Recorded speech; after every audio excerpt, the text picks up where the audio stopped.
Di kota Madinah yang hangat oleh cahaya iman, setelah hijrahnya Nabi Muhammad SAW, Islam mulai tumbuh bukan hanya sebagai keyakinan, tetapi juga sebagai peradaban. Masjid Nabawi bukan sekedar tempat sholat, ia adalah pusat pendidikan, pusat strategi, pusat diplomasi, bahkan pusat pembentukan karakter umat. Di tengah suasana itulah, berdiri seorang lelaki dari kaum Ansor yang memiliki kelebihan luar biasa, kefasihan lisan dan keberanian hati. Namanya adalah Thabit bin Qais. Thabit bukan sekedar sahabat biasa. Ia dikenal sebagai khotib Rasulullah SAW, orator resmi yang membela Islam dengan kata-kata. Jika para penyair Quraisy menyerang Islam dengan syair-syair tajam mereka, Thabit berdiri untuk membalas dengan kalimat yang lebih kuat, lebih indah, dan lebih menghujam.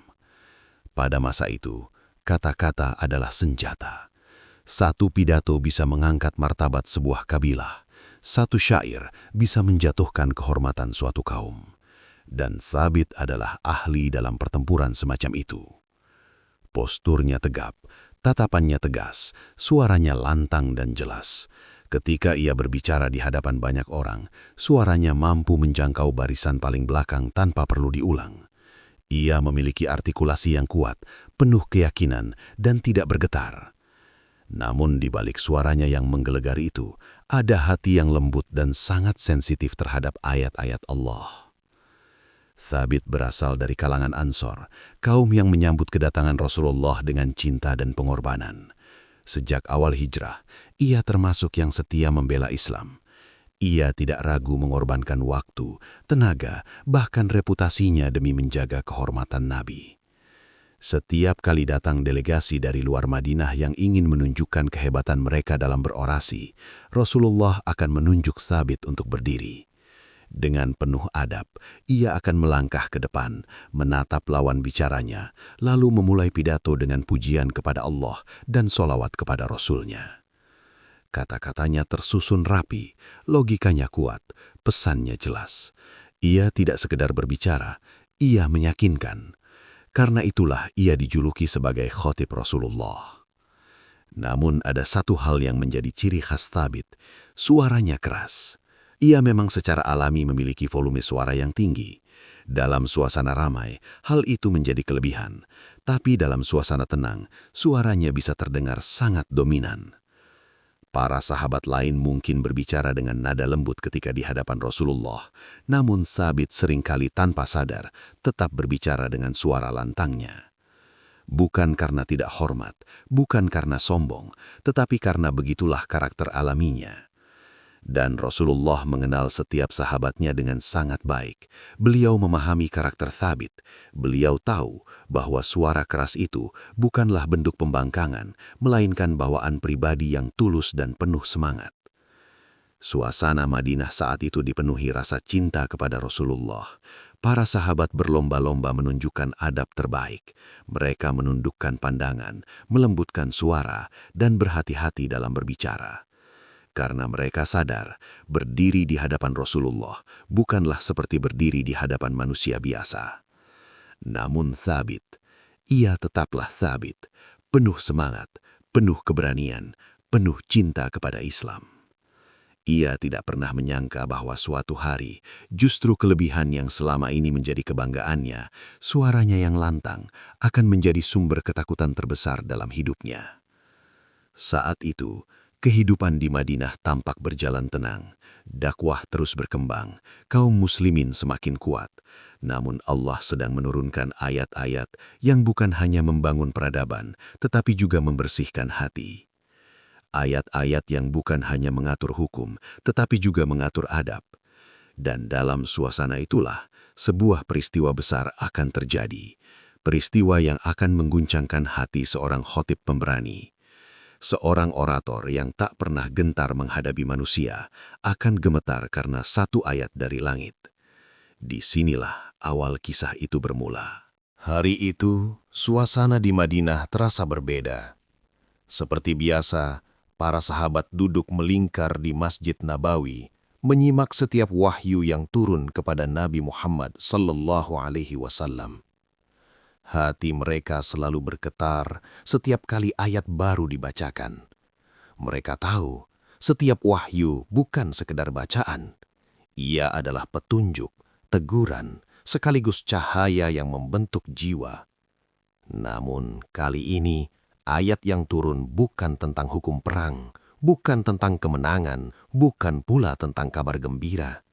Ayat itu berbicara tentang adab, tentang suara, tentang bagaimana seharusnya seorang mukmin bersikap di hadapan Rasulullah sallallahu alaihi wasallam. Wahai orang-orang yang beriman, janganlah kalian meninggikan suara kalian melebihi suara Nabi. Kalimat itu menggema di dalam masjid.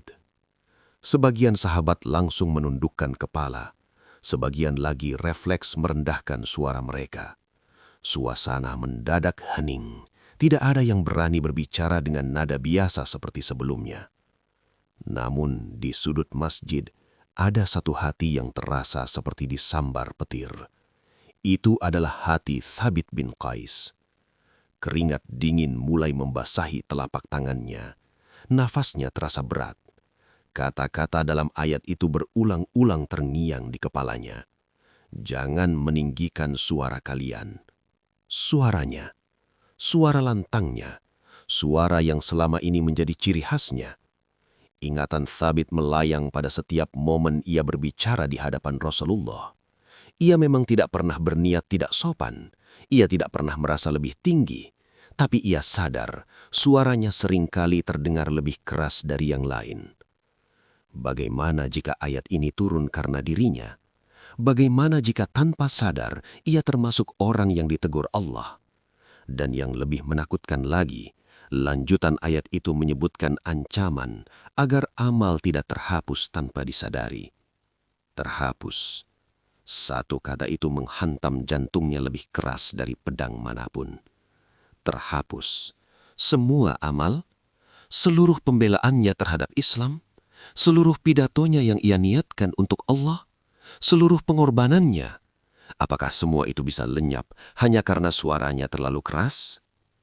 Pikiran itu mulai menggerogoti ketenangannya. Sementara para sahabat lain masih duduk menyimak dengan khusyuk, Thabit perlahan menundukkan wajahnya.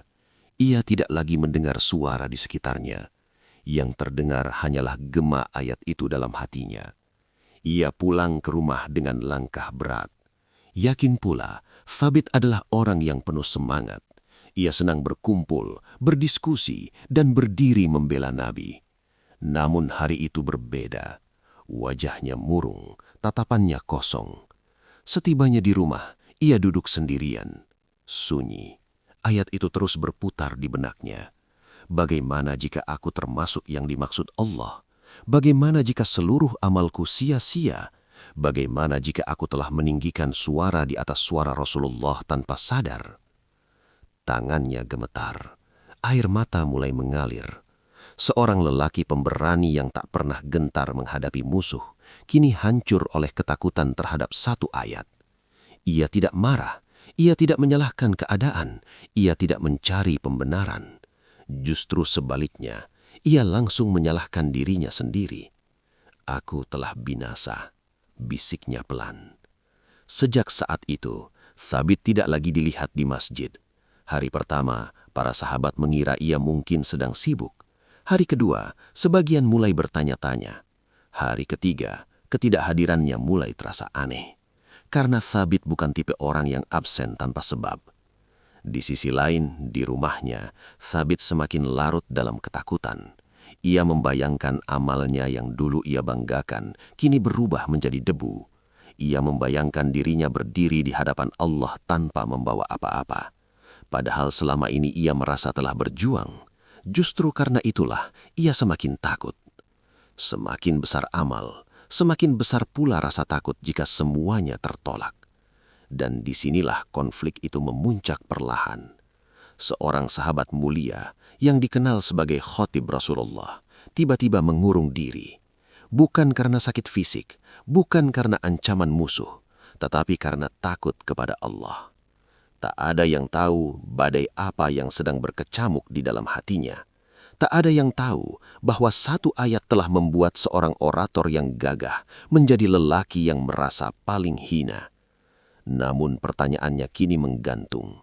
Apakah benar ayat itu ditujukan kepadanya? Apakah benar seluruh amalnya terancam terhapus?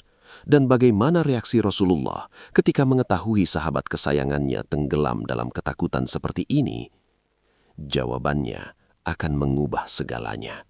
Hari-hari berlalu, namun bayang-bayang ayat itu tidak pernah benar-benar pergi dari hati Thabit bin Qais. Di dalam rumahnya, ia semakin tenggelam dalam kesedihan. Ia tidak lagi terdengar berbicara lantang. Tidak ada lagi pidato yang berapi-api. Tidak ada lagi langkah tegas menuju Masjid Nabawi. Yang ada hanyalah seorang lelaki yang duduk sendiri, menundukkan kepala dan menangis dalam sunyi. Setiap kali ia mengingat lanjutan ayat itu tentang amal yang bisa terhapus tanpa disadari, dadanya terasa sesak. Ia membayangkan dirinya berdiri di hadapan Allah pada hari kiamat, membawa amal yang selama ini ia banggakan, lalu mendapati semuanya lenyap. Bagaimana jika Allah tidak menerima semua itu? Bagaimana jika suaraku yang keras itu dianggap sebagai bentuk ketidakhormatan? Pertanyaan-pertanyaan itu berputar tanpa henti. Ia mulai menjauhi pertemuan para sahabat. Bahkan ketika azan berkumandang, ia ragu untuk melangkah keluar. Hatinya diliputi rasa malu dan takut. Sementara itu, di Masjid Nabawi, ketidakhadirannya mulai terasa aneh. Para sahabat terbiasa melihat Thabit berdiri dengan gagah atau duduk dengan penuh perhatian di dekat Rasulullah SAW. Namun kini, tempat itu kosong. Seseorang akhirnya memberanikan diri bertanya kepada Nabi Muhammad, "Ya Rasulullah, Thabit tidak terlihat beberapa hari ini." Rasulullah SAW terdiam sejenak. Beliau mengenal setiap sahabatnya. Beliau tahu siapa yang jarang absen, siapa yang selalu hadir di majelis ilmu. Dan Thabit bukanlah orang yang mudah menghilang tanpa sebab. Beliau pun bertanya, "Apakah ada yang tahu kabarnya?" Seorang sahabat menjawab dengan pelan, "Ya Rasulullah, ia mengira ayat tentang meninggikan suara itu turun karena dirinya. Ia berkata bahwa ia termasuk orang yang celaka dan amalnya terhapus." Suasana di masjid mendadak hening. Para sahabat saling berpandangan. Tak ada yang menyangka bahwa Thabit memendam kegelisahan sedalam itu. Mereka tahu ia memiliki suara keras, namun mereka juga tahu betapa tulus dan cintanya ia kepada Rasulullah SAW. Sementara itu, di rumahnya, Thabit semakin larut dalam perasaan bersalah. Ia tidak mencoba mencari pembelaan. Ia tidak berkata, "Aku tidak sengaja." Ia tidak berkata, "Itu hanya kebiasaanku." Sebaliknya, ia langsung menghakimi dirinya sendiri. Ia merasa dirinya pantas dihukum. Dan disinilah konflik semakin memuncak. Ketakutan yang awalnya hanya berupa bisikan, kini berubah menjadi keyakinan dalam hatinya. Ia benar-benar percaya bahwa dirinya termasuk orang yang amalnya terhapus. Ia berkata kepada keluarganya, "Aku adalah penghuni neraka." Kalimat itu keluar dari mulut seorang sahabat mulia, seorang pembela Nabi, seorang khatib yang lantang. Bukan karena ia berbuat maksiat, bukan karena ia berkhianat, tetapi karena ia takut tidak beradab di hadapan Rasulullah SAW. Sementara itu, Rasulullah tidak tinggal diam. Beliau memahami bahwa iman yang kuat seringkali diiringi rasa takut yang mendalam. Beliau tahu, hati seperti Thabit bukan hati yang keras, melainkan hati yang sangat hidup. Namun bagaimana cara menenangkan hati yang sudah terlanjur merasa binasa? Bagaimana cara mengangkat seorang sahabat dari jurang putus asa yang ia gali sendiri? Rasulullah SAW akhirnya mengutus seseorang untuk mendatangi Thabit. Bayangkan suasana itu. Seorang utusan Nabi berjalan menuju rumah Thabit. Di dalam rumah, Thabit masih tenggelam dalam tangisnya. Ia tidak tahu bahwa takdirnya akan segera berubah. Ketukan terdengar di pintu. Apakah ini panggilan untuk ditegur? Apakah ini tanda bahwa kesalahannya telah nyata? Atau justru ada sesuatu yang jauh lebih besar yang sedang Allah siapkan untuknya? Detik-detik itu menjadi momen paling menegangkan dalam hidup Thabit, karena sebentar lagi ia akan mengetahui apakah ketakutannya benar atau justru Allah sedang mengangkat derajatnya melalui rasa takut itu. Dan jawaban yang akan ia dengar akan mengguncangkan seluruh Madinah. Ketukan di pintu itu terdengar sederhana. Namun bagi Thabit bin Qais, suara itu terasa seperti palu yang menghantam jantungnya. Ia mengangkat wajahnya yang basah oleh air mata. Nafasnya memburu. Dalam benaknya hanya ada satu kemungkinan. Panggilan itu adalah jawaban atas ketakutannya. Apakah ini saatnya ia ditegur? Apakah ini saatnya Rasulullah Shallallahu Alaihi Wasallam memastikan bahwa ia benar-benar termasuk orang yang celaka? Dengan langkah berat, ia membuka pintu. Di hadapannya berdiri seorang utusan dari Nabi Muhammad Sallallahu Alaihi Wasallam. Rasulullah memanggilmu.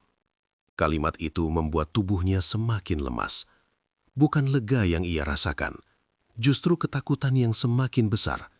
Karena dalam pikirannya, tidak ada alasan lain ia dipanggil selain untuk ditegur. Sepanjang perjalanan menuju Masjid Nabawi, langkah Thabit berasa seperti menuju pengadilan. Setiap detik terasa panjang. Setiap tarikan nafas terasa berat. Ia membayangkan wajah Rasulullah. Ia membayangkan tatapan beliau. Ia membayangkan kemungkinan terburuk. Di masjid, para sahabat telah duduk. Suasana terasa hening ketika Thabit masuk. Beberapa mata memandangnya dengan penuh tanya. Mereka tahu ia sedang gelisah. Mereka tahu ada sesuatu yang besar sedang terjadi. Thabit mendekat. Wajahnya tertunduk. Tidak ada lagi ketegasan seperti biasanya. Tidak ada lagi suara lantang yang pernah mengguncangkan musuh-musuh Islam. Kini yang berdiri di hadapan Rasulullah Shallallahu Alaihi Wasallam hanyalah seorang hamba yang merasa bersalah. Dengan suara yang jauh lebih pelan dari biasanya, ia berkata, "Ya Rasulullah, sungguh aku adalah orang yang keras suaranya. Aku khawatir termasuk orang yang disebut dalam ayat itu. Aku takut amal-amalku terhapus, dan aku termasuk penghuni neraka." Kalimat itu keluar dari bibir seorang sahabat yang selama ini menjadi pembela Islam. Masjid kembali hening. Semua menunggu jawaban Rasulullah. Detik-detik itu terasa seperti menggantung antara harapan dan kehancuran. Apakah Rasulullah Shallallahu Alaihi Wasallam akan menguatkan ketakutannya? Apakah beliau akan mengatakan bahwa Thabit harus menerima konsekuensinya? Namun, Rasulullah Shallallahu Alaihi Wasallam memandang Thabit dengan tatapan penuh kasih. Bukan tatapan kecewa, bukan tatapan marah. Tatapan seorang nabi yang memahami hati umatnya. Beliau tersenyum. Senyum itu memecah ketegangan yang memenuhi udara. Lalu beliau bersabda bahwa Thabit bukanlah termasuk orang yang dimurkai. Ia tidak termasuk penghuni neraka.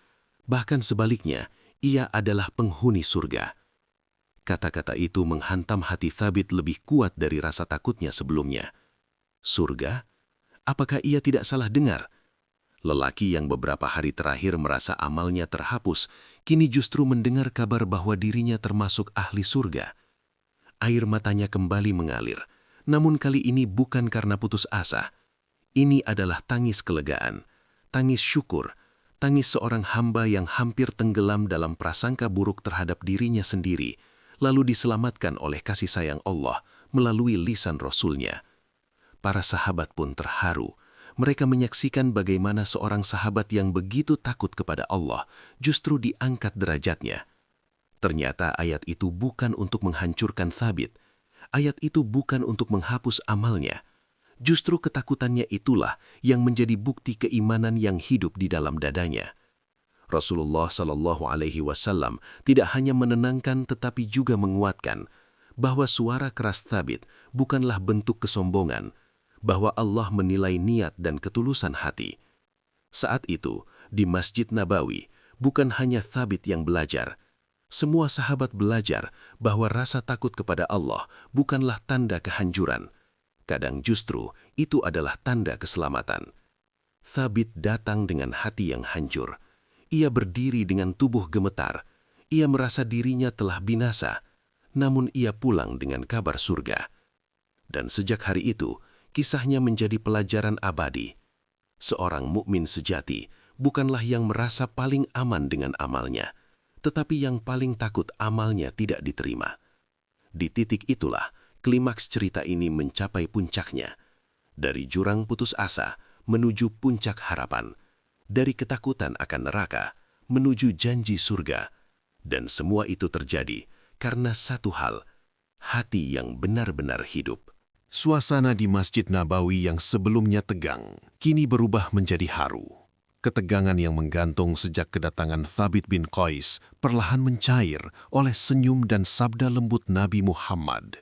Thabit masih berdiri di tempatnya. Air mata belum berhenti mengalir, tetapi kini wajahnya tidak lagi dipenuhi ketakutan. Ada cahaya berbeda di matanya, cahaya harapan. Beberapa hari sebelumnya, ia merasa menjadi manusia paling celaka. Ia mengurung diri, ia menutup pintu dari dunia. Ia menuduh dirinya telah kehilangan seluruh amalnya. Namun hari itu, di tempat yang sama di mana ia dulu berdiri sebagai khotib yang lantang, ia berdiri sebagai hamba yang diselamatkan oleh rahmat Allah. Perasaan di dadanya perlahan berubah, dari sesak menjadi lapang, dari takut yang menghancurkan menjadi takut yang menumbuhkan. Thabit tidak langsung bersorak bahagia. Ia tidak melompat kekirangan karena disebut sebagai penghuni surga. Justru ia semakin tertunduk, karena semakin jelas baginya satu hal. Ia selamat bukan karena suaranya, bukan karena kepiawaiannya berbicara, bukan karena pujian manusia. Ia selamat karena keikhlasan dan rasa takutnya kepada Allah. Antiklimaks dalam kisah ini bukanlah tentang sorak kemenangan, bukan pula tentang perubahan drastis yang dramatis. Justru yang terjadi adalah perubahan yang tenang namun sangat dalam. Setelah hari itu, Thabit tetap kembali ke majelis Rasulullah. Ia tetap hadir dalam pertemuan-pertemuan penting. Ia tetap menjadi pembela Islam ketika diperlukan. Namun ada satu hal yang berubah, suaranya. Bukan berarti ia menjadi lemah atau kehilangan keberanian, tetapi kini ia berbicara dengan kesadaran yang lebih besar. Setiap kata ia timbang, setiap kalimat ia jaga. Bukan karena ia takut kepada manusia, tetapi karena ia ingin menjaga adab di hadapan Rasulullah. Para sahabat memperhatikan perubahan itu. Mereka melihat bagaimana Thabit yang dulu dikenal sangat lantang, kini lebih terkendali, lebih tenang, lebih dalam. Dan justru disitulah kemuliaannya semakin tampak. Karena keberanian yang dipadukan dengan kerendahan hati adalah kombinasi yang jarang dimiliki. Beberapa sahabat mendekatinya dan berkata bahwa mereka ikut merasa cemas ketika ia menghilang. Mereka pun belajar dari kisahnya. Mereka mulai lebih berhati-hati dalam berbicara. Ayat yang awalnya membuat satu orang merasa hancur, kini menjadi pelajaran bersama bagi seluruh kaum muslimin. Thabit juga menyadari sesuatu yang besar. Kadang Allah menegur, bukan untuk menjatuhkan, tetapi untuk mengangkat derajat hambanya.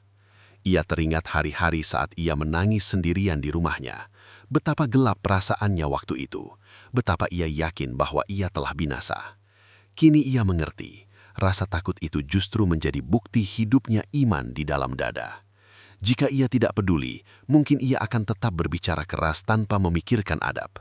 Jika ia sombong, mungkin ia akan berkata, "Aku khatib Nabi, tentu ayat itu bukan untukku." Namun yang ia lakukan justru sebaliknya, ia langsung menyalahkan dirinya sendiri. Dan disitulah letak kemuliaannya. Antiklimaks dalam kisah ini tidak diwarnai gemuruh, tidak ada perang, tidak ada peristiwa besar di luar. Yang ada hanyalah hati yang berubah. Seorang lelaki yang hampir tenggelam dalam prasangka buruk terhadap amalnya, kini berjalan dengan langkah yang lebih mantap, bukan karena merasa aman, tetapi karena lebih memahami makna tawadhu.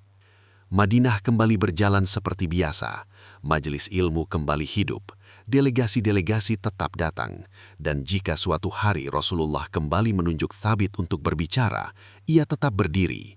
Namun kini, setiap katanya lahir dari hati yang pernah merasakan ketakutan terdalam. Ia tidak lagi hanya menjadi khotib yang fasih, ia menjadi khotib yang matang, bukan hanya membela Islam dengan suara, tetapi juga dengan adab. Dan disitulah ketegangan cerita mulai benar-benar mereda. Tidak ada lagi tangis putus asa, tidak ada lagi bayangan amal terhapus, yang tersisa adalah rasa syukur yang tenang. Sebuah ketenangan yang lahir setelah badai iman, dan kisah ini belum akhir, karena perjalanan Thabit sebagai pejuang Islam masih panjang. Setelah semua yang terjadi, ketegangan yang memuncak, rahasia yang terungkap, dan keputusan yang mengguncangkan, semua orang mengira segalanya akan berakhir dengan kemenangan besar atau kehancuran yang dramatis. Namun kenyataannya justru berbeda. Tidak ada sorak-sorai, tidak ada tepuk tangan. Yang tersisa hanyalah sunyi, sunyi yang terasa jauh lebih berat daripada ledakan emosi sebelumnya. Langit sore itu berwarna kelabu, angin bertiup pelan, seolah alam pun ikut menahan napas. Ia berdiri sendiri memandangi tempat yang beberapa jam lalu menjadi saksi pertarungan batin terhebat dalam hidupnya. Di titik itu, ia tidak merasa sebagai pemenang. Ia juga tidak merasa kalah. Ia hanya merasa lelah. Semua pengorbanan, semua air mata, semua doa yang dipanjatkan dalam diam, akhirnya membawanya pada satu kenyataan sederhana. Tidak semua perjuangan berakhir dengan gemerlap cahaya. Terkadang hasilnya adalah kedewasaan, dan kedewasaan sering datang tanpa tepuk tangan. Orang-orang mulai kembali ke kehidupan masing-masing. Percakapan tentang kejadian besar itu perlahan berubah menjadi bisikan, lalu cerita, lalu kenangan. Dunia terus berjalan seperti biasa. Matahari tetap terbit, burung-burung tetap berkicau, seolah-olah apa yang baru saja terjadi hanyalah gelombang kecil di lautan waktu. Namun bagi dirinya, semuanya telah berubah. Ia menyadari bahwa klimaks yang sesungguhnya bukanlah saat rahasia itu terbongkar atau saat keputusan besar diambil.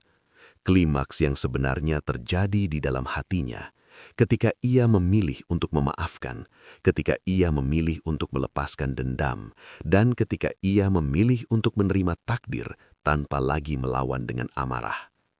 Dan pilihan itu tidak menghasilkan ledakan, tidak ada musik heroik, tidak ada pelukan massal, hanya satu tarikan nafas panjang dan rasa damai yang perlahan menyusup.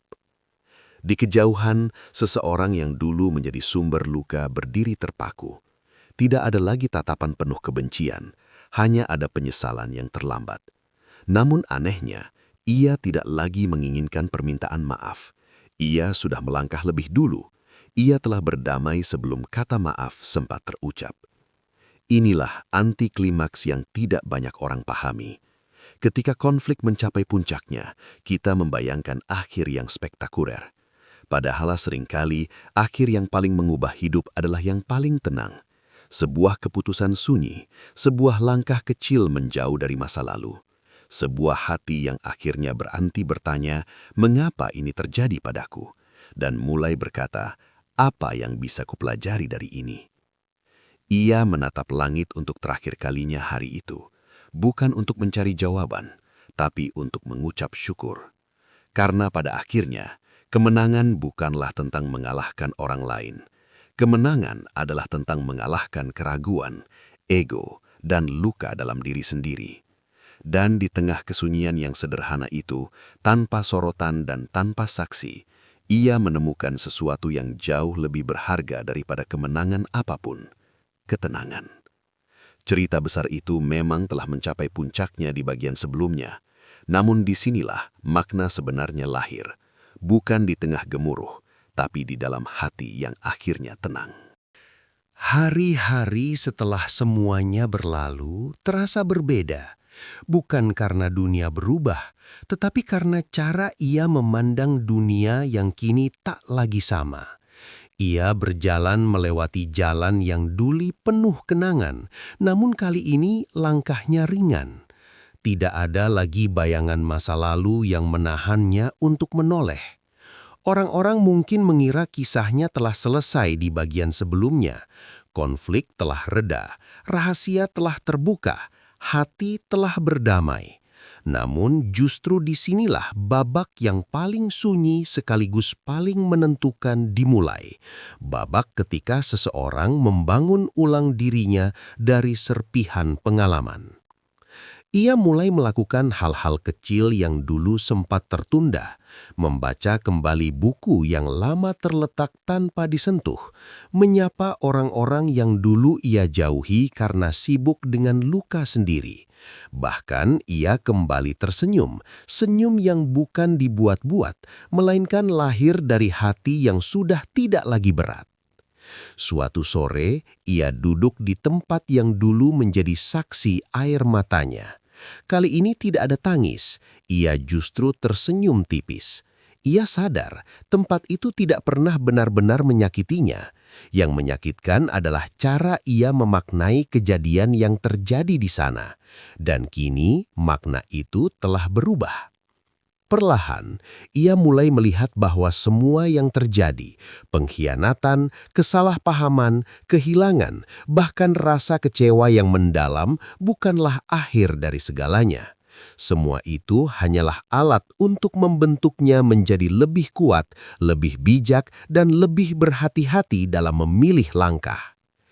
Yang paling mengejutkan adalah ketika kesempatan baru datang tanpa ia duga, bukan dalam bentuk gemerlap atau tawaran besar, melainkan dalam percakapan sederhana, sebuah ajakan, sebuah peluang kecil yang dulu mungkin akan ia abaikan karena terlalu sibuk meratapi masa lalu. Kini ia tidak lagi ragu. Ia belajar bahwa keberanian bukan selalu tentang menghadapi badai besar, tetapi tentang berani membuka hati setelah badai berlalu, tentang percaya lagi meski pernah dikecewakan, tentang mencoba lagi meski pernah gagal. Di akhir hari itu, ia berdiri dan menarik nafas panjang. Tidak ada janji bahwa perjalanan ke depan akan mudah, tidak ada jaminan bahwa luka tidak akan datang lagi. Namun kali ini ia tidak takut, karena ia tahu ia sudah pernah melewati yang terburuk dan tetap bertahan. Dan disitulah kekuatannya yang sesungguhnya. Kisah ini mungkin terlihat seperti penutup, namun sebenarnya ini adalah awal yang tak pernah terduga. Awal dari seseorang yang tidak lagi didefinisikan oleh masa lalunya, tetapi oleh keberaniannya untuk melangkah ke depan. Langkah itu mungkin kecil, tapi langkah kecil yang diambil dengan hati yang kuat bisa membawa seseorang ke tempat yang jauh lebih besar daripada yang pernah ia bayangkan. Setelah semua yang terjadi, ketegangan yang memuncak, rahasia yang terungkap, dan keputusan yang mengguncangkan, semua orang mengira segalanya akan berakhir dengan kemenangan besar atau kehancuran yang dramatis. Namun kenyataannya justru berbeda. Tidak ada sorak-sorai, tidak ada tepuk tangan. Yang tersisa hanyalah sunyi. Sunyi yang terasa jauh lebih berat daripada ledakan emosi sebelumnya. Langit sore itu berwarna kelabu. Angin bertiup pelan, seolah alam pun ikut menahan nafas. Ia berdiri sendiri, memandangi tempat yang beberapa jam lalu menjadi saksi pertarungan batin terhebat dalam hidupnya. Di titik itu, ia tidak merasa sebagai pemenang. Ia juga tidak merasa kalah. Ia hanya merasa lelah. Semua pengorbanan, semua air mata, semua doa yang dipanjatkan dalam diam, akhirnya membawanya pada satu kenyataan sederhana. Tidak semua perjuangan berakhir dengan gemerlap cahaya. Terkadang hasilnya adalah kedewasaan, dan kedewasaan sering datang tanpa tepuk tangan. Orang-orang mulai kembali ke kehidupan masing-masing. Percakapan tentang kejadian besar itu perlahan berubah menjadi bisikan, lalu cerita, lalu kenangan. Dunia terus berjalan seperti biasa. Matahari tetap terbit, burung-burung tetap berkicau, seolah-olah apa yang baru saja terjadi hanyalah gelombang kecil di lautan waktu. Namun, bagi dirinya semuanya telah berubah. Ia menyadari bahwa klimaks yang sesungguhnya bukanlah saat rahasia itu terbongkar atau saat keputusan besar diambil. Klimaks yang sebenarnya terjadi di dalam hatinya. Ketika ia memilih untuk memaafkan, ketika ia memilih untuk melepaskan dendam, dan ketika ia memilih untuk menerima takdir tanpa lagi melawan dengan amarah. Dan pilihan itu tidak menghasilkan ledakan. Tidak ada musik heroik, tidak ada pelukan massal, hanya satu tarikan nafas panjang dan rasa damai yang perlahan menyusup. Di kejauhan, seseorang yang dulu menjadi sumber luka berdiri terpaku. Tidak ada lagi tatapan penuh kebencian, hanya ada penyesalan yang terlambat. Namun anehnya, ia tidak lagi menginginkan permintaan maaf. Ia sudah melangkah lebih dulu. Ia telah berdamai sebelum kata maaf sempat terucap. Inilah anti klimaks yang tidak banyak orang pahami.